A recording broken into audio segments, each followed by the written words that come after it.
আমরা কিন্তু গুপ্তধন পেয়েছি। সেটা কি গুপ্তধন চলেন দেখাই। হ্যালো এভরিওয়ান, আসসালামু আলাইকুম। কেমন আছেন? আশা করি সবাই ভালো আছেন। আপনাদের দোয়া ও ভালোবাসে আলহামদুলিল্লাহ আমরাও অনেক ভালো আছি। এই দেখেন গুপ্তধন পেয়েছি। এই যে এই কলসটা পেয়েছি, কলসটার ভিতরে সব গুপ্তধন আছে। চলেন আপনাদেরকে দেখাই কি গুপ্তধন পেয়েছি। এই যে কি ভাবছেন গুপ্তধনের মধ্যে পানি? ও, এটাই হলো গুপ্তধন। এই যে মাছ। আর এটা কি মাছ বলেন তো? টাকি মাছ। আর এই টাকি মাছটা একটা ভাইয়া এনেছে আমাদের বাসায়। উনি আমাদের গাড়ি চালায়, ড্রাইভার। উনি দেশের থেকে আসার সময় আমাদের এখানে মাছগুলো আনছে, এক কলস ভর্তি। আর দেখেন এই মাছগুলো মরে গেছে, এগুলো তুলে ফেলেছি। আর এর মধ্যে কিছুটা আছে মরা মরা ভাব, মরিনি কিন্তু মরার অ্যাক্টিং করতেছে। এই জন্য ভাবলাম অ্যাক্টিং করার আগের থেকেই তোমাকে রান্না করে খেয়ে নিব, এই জন্যই বেড়ে নিয়েছি। এই যে ঝুড়ির মধ্যে সবটি বেড়ে ফেলেছি। এই যে এগুলো মরে গেছে, এরাও অ্যাক্টিং করতেছিল, অ্যাক্টিং করতে করতে এরাও মরে গেছে।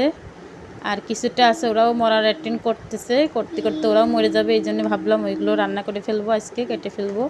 আর এত মাছ তো একদিনই কাটা সম্ভব না, তারপরে দেখি চেষ্টা করি, নাহলে মরে যাবে এরকম করে। অনেক 1 কেজির বেশি হইব মাছগুলো মারা গেছে। আর এত দূর থেকে মাছ আনছে, সবটি যদি না খেতে পারি অনেক খারাপ লাগবে, তাই না? আর এগুলো সবই দেশি মাছ, ওনাদের পুকুরের মাছ।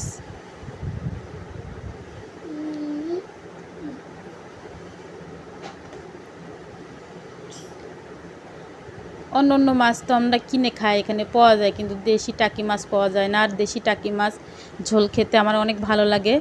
আর দেশি এই যে টাটকা টাকি মাছের ঝোল খাইলে এগুলো কিন্তু রক্ত হয়, বাচ্চাদের জন্য উপকার। আর আপনার ভাইয়া তো এটা ভর্তা খেতে পছন্দ করে।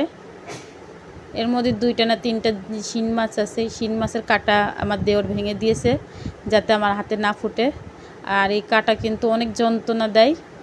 যাই হোক, ভালো হয়েছে, কেটে ভেঙে ফেলেছে। এই যে বললাম না অ্যাক্টিং করতেছে মরার। এই যে এগুলো, এই যে শুয়ে আছে না, এগুলো কিন্তু মরিনি, মরার অ্যাক্টিং করতেছে, মরে যাবে কিছুক্ষণ পর। এই জন্য ভাবলাম অ্যাক্টিং করার দরকার নাই, ওকে মেরেই ফেলে দিব, রান্না করে ফেলি। যাই হোক, অনেক মজা করছি, কিছু মনে করেন না আপনারা। এই মাছগুলো এখনও মরিনি, কিন্তু এই দেখেন মরা মরা ভাব, এই জন্য বেছে নিয়েছি। এগুলো কেটে রান্না করব। এই যে কাটা হয়ে গেছে, কিন্তু যেই মাছগুলো রেখে দিয়েছি মরা, এই মাছের গন্ধে ঘরে টিকতে পারছি না, ময়লা আসেনি। এখন এইটা দেখি কি ব্যবস্থা করা যায়। পাশে আমাকে একটু দূরেই ড্রেন আছে, ওই ড্রেনে ময়লাটা ফেলে আসবো এই মাছগুলা।